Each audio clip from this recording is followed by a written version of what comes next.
afternoon, everyone, and welcome to the Gulf War Advocate podcast. I am your co-host, Kevin Hensley, and I will be with you today. Tim is our regular host, is at an event in a convention area in Columbus, passing out information on the PACT Act to a bunch of different colleges that are together. So we miss him. We hope he does well there and get that information out for those one-pagers for the PACT Act. And in case you don't know, and you don't have any resources, the VA's done a pretty decent job getting the PACT Act information out. So please, we implore you to go to va.gov/PACT Act. Look up your eligibility, look up the criteria. We're hearing in October there was over 113,000 claims that were filed in regards to toxic exposure just in the month of October. That's great. We're getting the word out, but people still need to hear about this. People still need to understand that the PACT Act is coming. Their implementation is January. So we want those claims filed. We want the information. Please sign up for the registry, the Airborne Hazard and Open Air Burn Pit Registry. And if you're asking why you have to do that on top of file claims, that's because if your illness that you have is not under the preconditions that are set by the PACT Act, then they can add those later on down the road. Don't know how long that would take, but we can add those conditions. So it's vital to sign up for the Open Air Burn Pit Registry through the VA as well, and also file claims and get your claims taken care of because, again, we have the presumption now. We have the 23 illnesses that were added to the PACT Act, as well as the 12 illnesses that were added prior to the PACT Act for presumption, which means if you served in those countries, served in those areas, and you have those illnesses, it's presumed that that illness was caused by your service. And we all know how filing claims in the past worked. So we're hoping that this becomes a whole lot better process. So please, again, PACT Act, va.gov/PACT Act. Find out some information is there as well. You can always contact us at the Gulf War Advocate, and we can send you those two directly if you would like some more information on the PACT Act. It is November. It's the holidays. I can't believe it's the middle of November now already. Holy cow. So it is starting to get into those rough patch periods in the holidays. So we implore you to reach out to your buddies, your brothers and your sisters. Contact anybody in your family for your support network. If you're having a difficult time reconnecting or just having a bad day, or if you really need to reach out to somebody else, here's the number for the crisis line, the Veterans Crisis Line. It is at 3-digit number 988. If you're having some difficulties and struggling, we don't want you to struggle. We would rather have you talk for hours and hours and hours than read your obituary. So please contact your family, contact your support channels, contact your brothers and sisters, or contact that 988 number for the crisis line.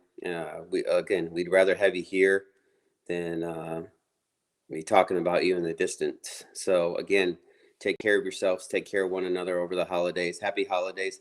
I know it's only been a couple days after Veterans Day. So I would like to dedicate this podcast to all the veterans out there and tell you that we appreciate you. We appreciate your service. We appreciate your family's sacrifice and their service, because you just don't serve alone with your immediate family and your family beyond too. So again, we appreciate your service. Please reach out to the crisis line if you have any questions.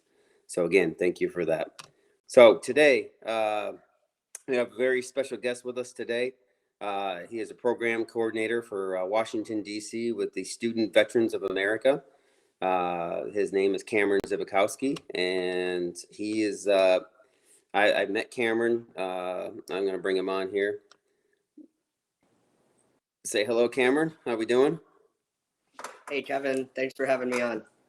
Thank you. So I'm just telling our viewers right now, I just talked to them about the PACT Act a little bit, about how they can reach out for information about the PACT Act. And I talked to them about the crisis line and the new 988 number for the crisis line and stuff. And I was just kind of bringing them up to speed about the SBA, and your position in the SBA. But, just being a couple days after Veterans Day, I just wanted to say, kind of like, every day is Veterans Day in my opinion, but I wanted to say happy Veterans Day to you, and to make sure that that we're grateful for you to be on the show today. And so with that being said, can you tell us about your service? Can you tell what branch of service you were in and how long did you serve for?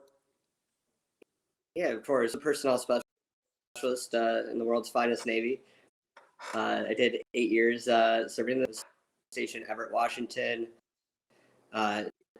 Went to attend the Naval Academy Prep School, then did a tour in outside Iraq, followed by being stationed in Miami, Key West, Florida. Now, how long were you in Iraq for? 9 months. Now, you were out in the Gulf area, or were you boots on the ground? I was boots on ground. I worked for Base Command Group, Rotation Delta on Al-Asad, so middle of the desert. Right in the middle of it. Okay, that's great. So what made you decide to go? What made you decide to go in the military? So after high school, I started my freshman year at our local community college here in Grand Rapids, Michigan. Had applied to Grand Valley State, which is where ultimately from, but wanted to change of pace from school. Wanted to serve my country, so went to the recruiting station and put in for it, huh? Okay, well, that's great. Well, thank you again for your service.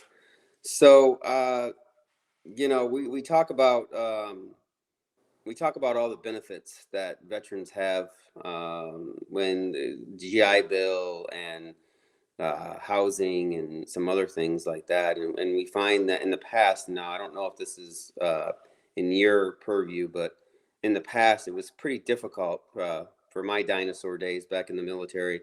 It was pretty difficult to go to school, especially when you're serving overseas. And now with the online schools that come on board now, it's a little bit more, it's a little easier now than it was in the past.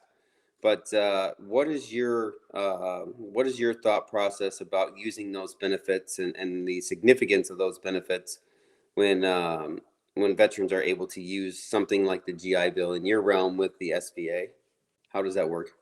Yeah, as somebody who I consider myself more or less a education for life. It seems like at this point I've out of my GI Bill certainly, but I think that the GI Bill has evolved a conception,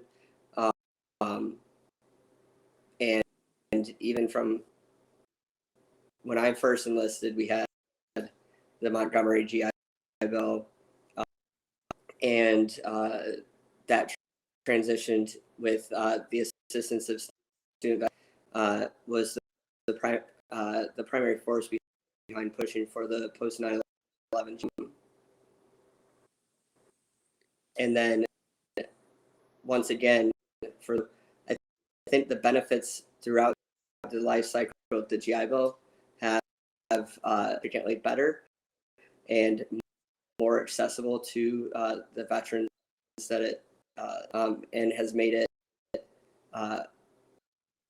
both more affordable and longer lasting for those dependents. So, and that's great, because I remember the Montgomery GI Bill, you had, a few years to use it, and now you've got this, the new GI Bill where you've got the stipend for the housing, as well as the the coverage for it just evolved into a whole lot better process. And of course, with everything else in the world, there's evolution to things, i.e., how we fight wars. We go from um, F4s to now F-35s, and the technology. We go from walking the halls of Congress and knocking on doors to get bills passed to now social media and talking and reaching out outlets and stuff like that. So the evolution of technology is my point here, and helping with that with the GI Bill seems to have done. I've heard more and more vets using their GI Bills now than ever. And that's great. So can you tell us what is SBA exactly? What does SBA bring to the table? Yeah, so student veterans, our sole mission is empowering student veterans, making sure that we're committed to an educational experience that goes. We have a dedicated network of over 1,500 chapters. It's 4 countries, and we represent more than 750,000 students out those chapters. We really inspired yesterday's warfighters by connecting students with a community of like-minded chapter leaders, and making sure that they have this network support and advocacy to ensure that they can effectively connect and ultimately achieve their greatest potential. Now, so do you link yourselves with like the counselors if students are having difficulties attending classes or doing anything like that? I mean, are you like a support entity for that, or how does that work?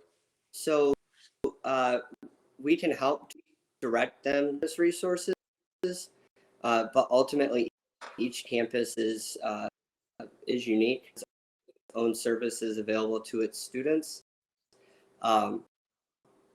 So as far as go, those experiences are in itself that student is attending. A lot of what we do is making sure that there's programming opportunities nationwide. So, for example, part of my job is helping coordinate our regional summits across the U.S. Our which is one of the premier leadership institutes for the country. We do that each year in Washington, D.C. Our national conference in Orlando, Florida, rephrase that. It's next year technically in Orlando, which is the largest convening of post 9/11 veterans in the country. It really connects them with large, as well as other chapter leaders who to network with, really have that growth that can help them succeed professionally after they finish school, and connect employers in the process as well. Well, that's wonderful. Now, for the conferences, what is the typical conference kind of run me through a typical conference? National conference is at Coronado Resort in Walt Disney World. It's consists of main stage speakers from Chris to the Secretary of the VA, to our, in addition to different breakouts covering government chapter management, personal development and growth, leadership. So there's a variety of different sessions that these students can attend to help themselves grow both and to get the most out of their professional and academic school. Now, when they when a student veteran comes into a college and they have this, they're under this chapter, do they start out as a freshman? Can they join the SBA, or do they have to wait until their junior year? How does that work? So our chapters are any student veteran. We actually at the NAP promote inclusivity for our chapters. So we recommend that our be open to any student, that whether they're a veteran, or just supportive of veterans. The more inclusive you are, the more growth you have within your chapter, and the better you're able to campus. Perfect. So, so you experienced this in Grand Valley State University, correct? That's correct. I was I'm one of the former chapter. Okay. So, what is this? I mean, now you're with Washington now, correct? You're program coordinator for Washington, D.C.? Yes. Well, so I'm headquarters out of Washington, D.C., but I actually work remote from, which is I love, because I'm able to still serve my community locally, while also being able to help national level. Now, for like the SBA, do they have any partnerships with other organizations and do things with other organizations, or is it just SBA by themselves, or how does that work? No, we have partnerships with other organizations. So one that I've worked with you on before previously actually is the SBA. So as a service organization, has partnered with the VFW for legislative research fellowship. They take 5 student veterans into this program each year, and the VFW and the SVA help them policy proposal and pitch it to staff on the Hill committee, and then fine tune it and take it back to their legislation changes within their state. That ends up turning into very real legislation. So I know that you and I have done some things together, and I'm just trying to give our viewers a little bit of an idea of what the SBA is about and how they partner. So what was your piece coming out of school and doing this legislative partnership with the VFW? You had a really great idea, and we'd love to hear about what that was. My legislation change that I had proposed was on embassy program.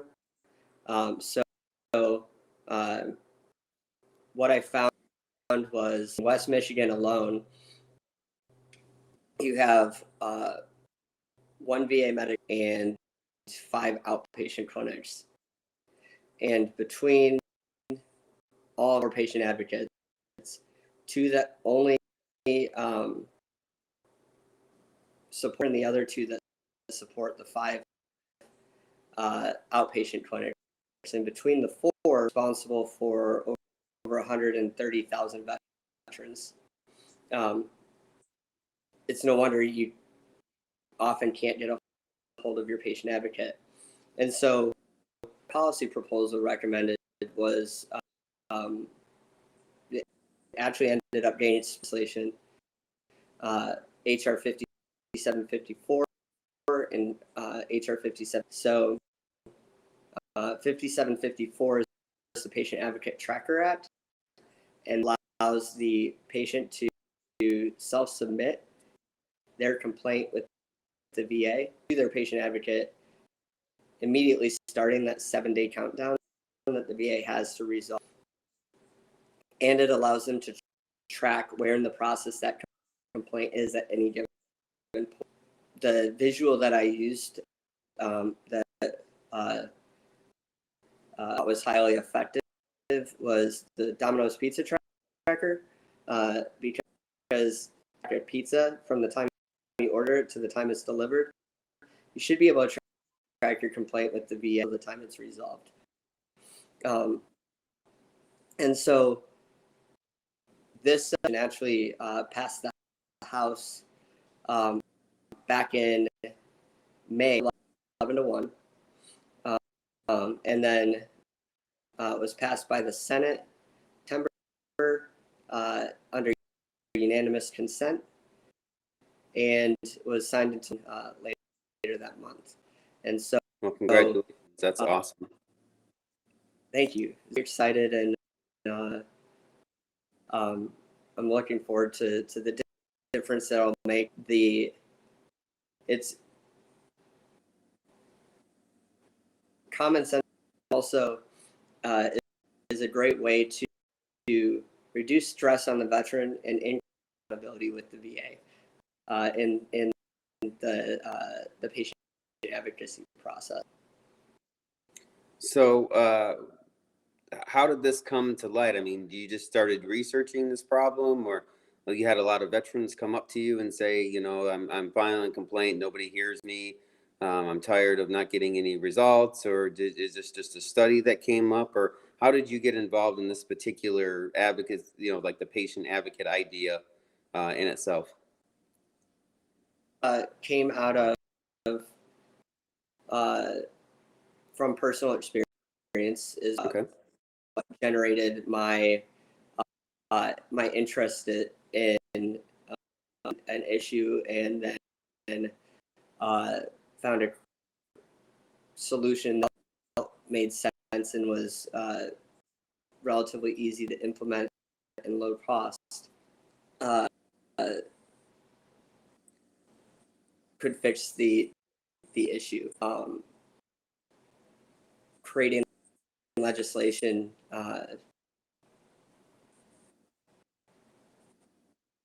course correct the program is the route that I took. No, that's great. I mean, that's, you know, it's kind of like you see these big problems, you know, with like toxic exposure that we talk about with the PACT Act, or we talk about veterans who need handicapped vehicles more accessible to them than just once a lifetime. But you don't hear about the internal workings of like a little patient tracker thing that could make a whole lot of sense and a small time and be very cost effective. And you know, everybody wants to target, and the first thing they ask is how much does it cost and what is it going to cost us and everything. But it seems so very beneficial, like you said, the Domino's Pizza Tracker. If you can track it from start to finish, why can't we track a complaint or even a you know not just a complaint, but uh, an attaboy or a good job to somebody that you know that did well in the VA? Because you know, just because it's always negative, it seems like should be able to track your you know, that somebody gets some kind of recognition too. That would be nice, and that would be something different that we could go on. Everybody looks at me when I'm going to speaking engagements, and I'm saying that the VA is doing a very good job about getting those one pagers out about the PACT Act, and you know, it's turning that circle, it's turning that wheel of trying to put a positive spin on things, and we're hoping that the PACT Act will do this with a lot of other things as well, and not only just your legislation on top of it, but so for SVA, when they partner with the VFW and they do these things, are I mean, is that we know that a lot of these service organizations are having difficulties with the populations of what the service organizations had during the Vietnam War, World War II, now Vietnam, and getting into Iraq and Afghanistan. Is that partnership having a lasting effect on not only membership in the SVA, but also membership within the service organizations as well? I think that so for SVA, our membership numbers have remained quite strong because you have more student veterans going to university now more than ever, and you have more students across the country and graduating at higher rates than their civilian counterparts as well, and ultimately getting higher paying jobs right out there. So I think numbers wise, we're doing quite well. I think that the partnerships that we have with the have helped much needed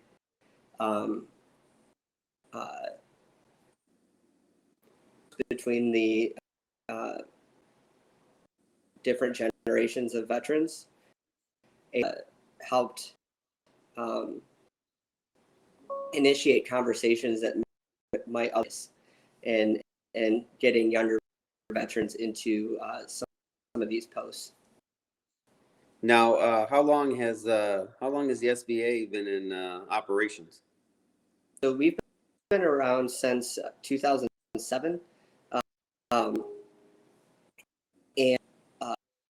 we are actually we're coming up on our will be our 15th anniversary. Wow, so that's already yeah. So on your service organization, but we're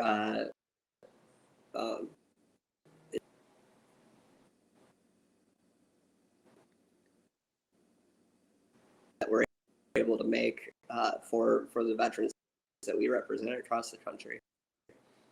Now, do you guys get does the chapters get along or get together and discuss what resources are available in the areas of the chapter and programs or support programs or any kind of events that you have in the school? I mean, is that just the school specific working with the SVA, or does the DC office help kind of guide some options to kind of get the word out about SVA in the schools? I mean, how does that work? Yeah, so there's a couple different the at the chapter level, it's very school on what activities the chapters offer within their own camp. With that said, we we implemented a new platform called My SVA, which our chapter members and chapter leaders to not programming opportunities that we offer nationally and be aware of what we across the country, but it also allows them to view their chapter on their calendar or other chapters in the area. So they can look up their regional calendar and it will show all of the different activities that chapters in the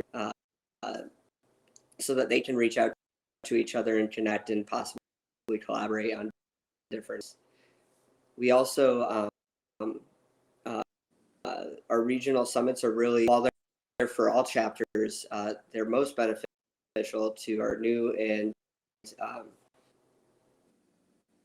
reactivated chapters that it really provides the how-to and the networking within their region on and making sure that they know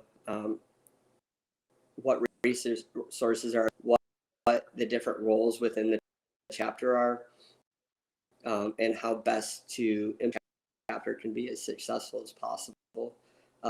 A lot of what we do now, chapter concept within the programs team at least, is which we meet with chapter leaders from across the country regularly to make sure that they have the resources they need, and how we can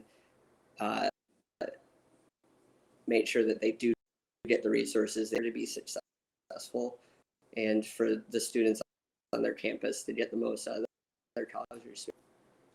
Yeah, and that's great. I mean, it seems like it's full circle. So I'm going to go back a little bit on this question for you. You know, being the 15th anniversary of the SVA, you know, do you know what really ignited this or started this idea or this concept? Because it's like, you know, previously, people were going to school, they might get a high school education, they might not go to school. And then was it the change of the GI Bill that really prompted the SVA to push out of this? Or how did this all, where did this brainchild come from? Do you know that specific answer? So I know it started at the University of Michigan, and um, some of the original founders are Derek Blunt, quartermaster and adjutant for the VFW for the state of Michigan, Pete, current congressman for the state of Michigan. The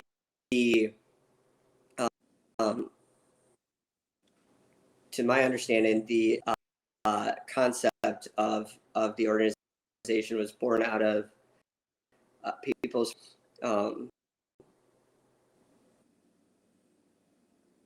the current GI, it not being needs of today's warfighter. Or in the past, the GI Bill was, instead of being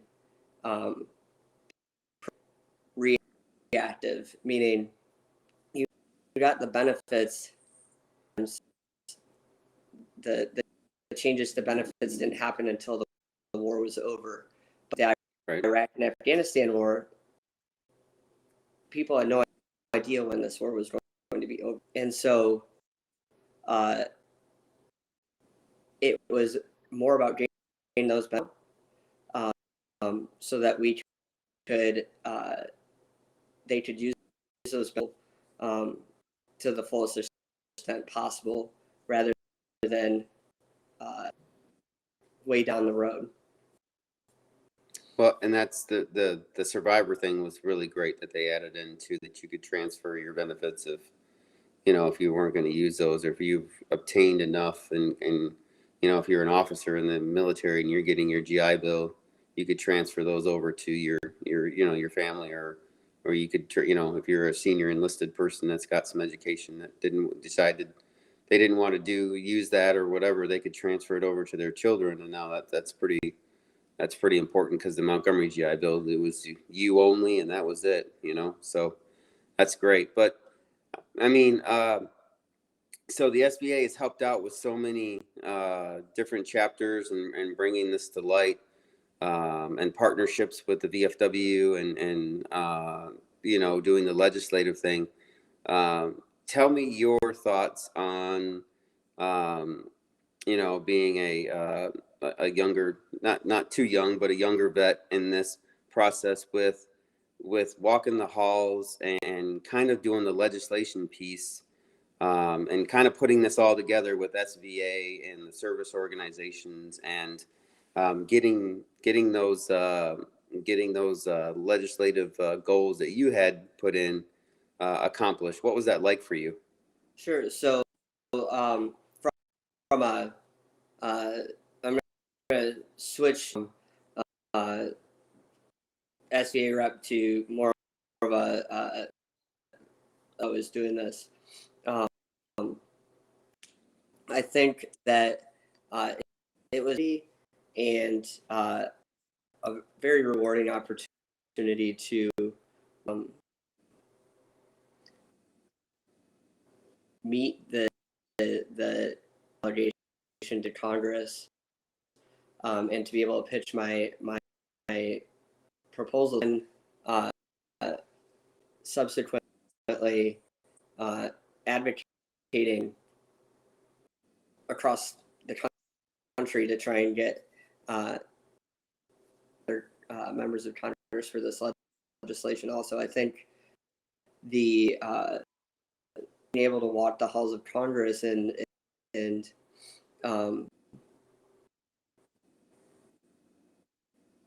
both senators and representatives from both sides of the Hill is such a personally memorable experience that I will never forget. And if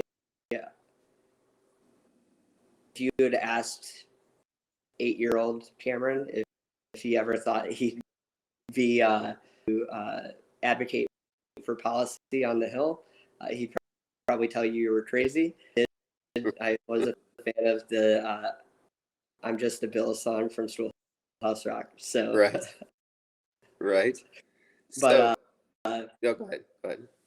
No, go.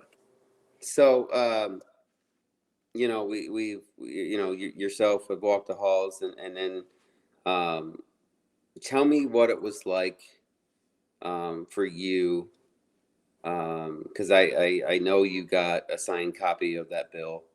And it's kind of like the patient tracker that you mentioned earlier. You started it, you see it through all the way, and then you get the end result. I mean, tell me how gratifying that made you feel when you started this bill. You had no idea where it was going. Now you also talked to most representatives outside of just Michigan as well, correct? Not all of them. I definitely advocated for a lot of the, particularly focused on the First Committee members, ensure that they understood why this legislation was so important for them, and clearly it resonated with both chambers of Congress, because it passed, which in today's age is not an easy feat. No, not at all.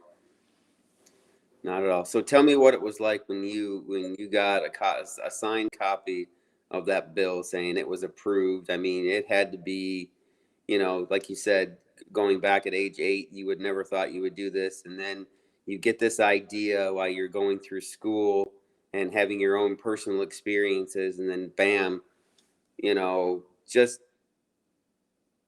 tell me how you felt about just wrapping that all in together and seeing that something that you thought about, you researched, you put the effort and the energy in, because we have a lot of vets and we have a lot of people say that one person can't make a difference and one person can't do, this. And I say, well, if you throw a stone in a rock, or a rock in the water, there's 100 ripples that come after that initial, launch or whatever. But you got to throw that rock into the water in order for those ripples to come out. And then you see this all the way through. So what do you tell people that say one person can't make a difference, and just share that with us, share what that was like to see something from birth to, paper on pen to say it's been approved, and it's been, because I know how exciting it is and I know what it feels like and all that work in it. Tell me what it feels you got the PACT Act under your belt, buddy. So it's not quite as exciting as that, but I was definitely on cloud 9 and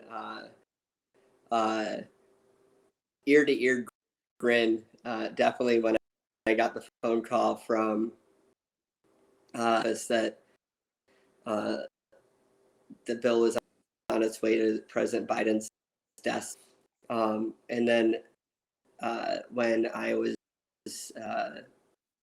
last month, a copy of the red line, which is an official of the legislation.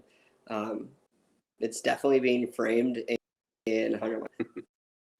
It's very exciting, and to those can't make a difference. I wholeheartedly but respectfully disagree that one person can make a difference, and if you don't try, you'll never know. Right. So, even if it creates ripples and opportunities for either future platforms or even to pick up where you left off for improving. So, did you have any kind of, because a lot of people don't know backstories and they don't know the behind the scenes, how we're constantly contacting the staffers and we're setting up these appointments, and then the appointments change and they get canceled and they do this and they have this and they have this vote. Did you have any really pushback on your idea? Or, I mean, it was obviously with the numbers that you went through, 411 to 1, and then the unanimous consent in the Senate, I don't see you having as much pushback as I did, as far as, um, getting it voted and then turning around and having a blue slip issue like we did for the PACT Act, and then getting it voted down on a filibuster, and then coming back and spending 7 days on Capitol Hill or 6 days on Capitol Hill to stay there. But did you have any kind of like pushback, or where there was a moment where you had to say, okay, I need to attack this a different way with this said representative or staffer because they're not understanding what I'm trying to do? I mean, did you have to come up with some different strategies, or did you just use the whole strategy across the board? So with this particular piece of legislation, with it being veterans legislation, I had made it pretty clear from the get-go, Right. be a bipartisan bill, and really focused official sponsors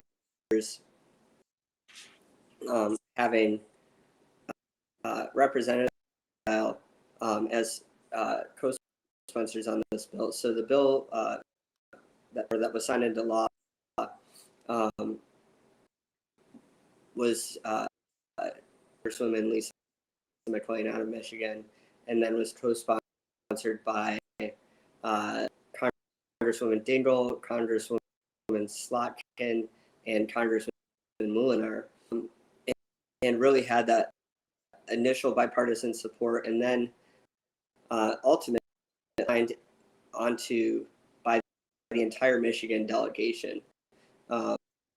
It really became a Michigan-led bipartisan bill to the 117th U.S. Congress.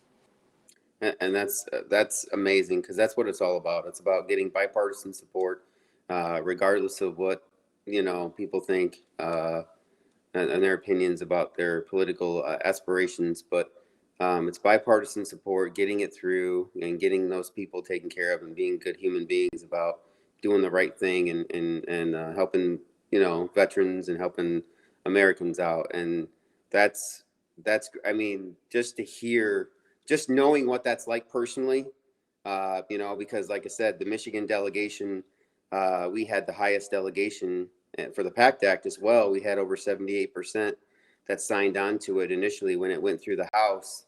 And, I mentioned that in speeches, and it's just great to see that we were leading that charge. You hear of all these other places in the media coverage, New York's and Texas and Florida and California, and then you hear Michigan coming up and leading the charge on your advocacy and your bill, part of the PACT Act portion of that bill.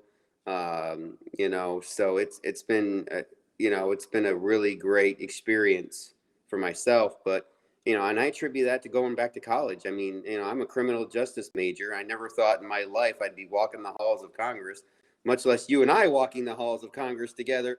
But I never thought that would happen, and you just never know what happens to you in life. And then the next thing you know, you and I are explaining bills and trying to garner support for legislation, for veterans type legislation. And do you attribute that to a lot of, you're so good at being able to seed off the, or, go off the fly a little bit by readjusting and recalibrating. I mean, if it wasn't for you, I got to give you all the praise in the world. If it wasn't for you keeping us on track when we're walking the halls of Congress together, I don't know where I would have been this last time when we were together in September. But tell me, do you attribute all of like your flexibility and the way that you handle your certain things to your basically your college, like your college experience, or do you or time in the military, or how do you attribute being able to do that? Sure. I would say it's a little bit of both. The Navy's motto has always been Semper Gumby, so they learned to be pretty flexible with how I approach and or projects, so that when there's changes, I'm able to really efforts as needed to make sure that be when I need to be there. And college has also played a major part in that. I received at Grand Valley with my business management and international business, and being able to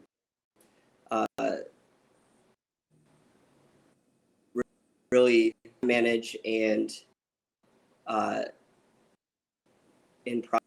project manage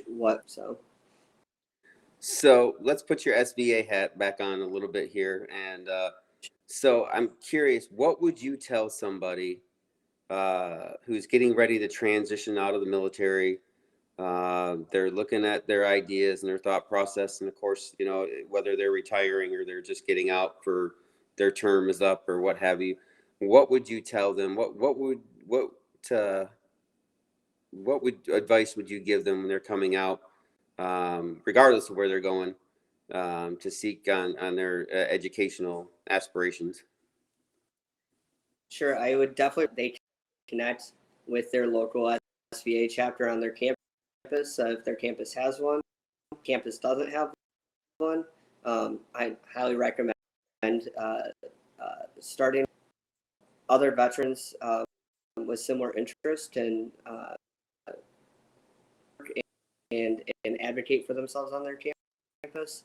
But I'd also to reach out to our national headquarters for some and making sure that we or that they are able to get the help they need if they're facing challenges, or if they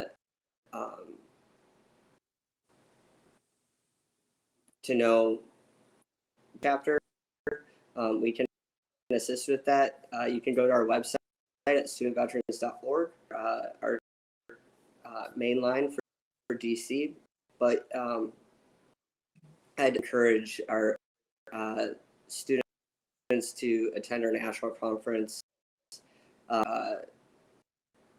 It's a game changer and is a important and unique opportunity for these veterans to connect major players such as Comcast, NBC, Universal, Raytheon, Boeing, Microsoft, and Google, and many others, and employers for potential future job opportunities, and really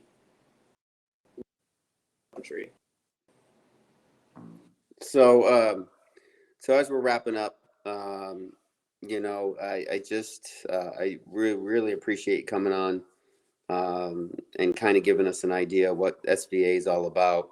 Now, if somebody is in the transitional period, like I had mentioned before, and they haven't found a school yet, or do they have to get in that school to contact SBA, or can they contact SBA to prior to help them kind of guide them a little bit? How does that work? Yeah, they can reach out to SBA, and we can assist them in identifying whether their school has a chapter, and if so, getting them for leadership. They can email us at programs at and that will go straight to the programs team to really get that information out to students that need support.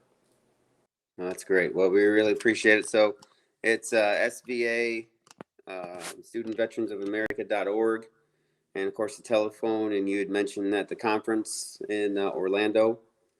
So you got. Go ahead. You got one coming up in January, is that right? That's correct. January 5th through 7th at Coronado Springs. And you just sign up on the website?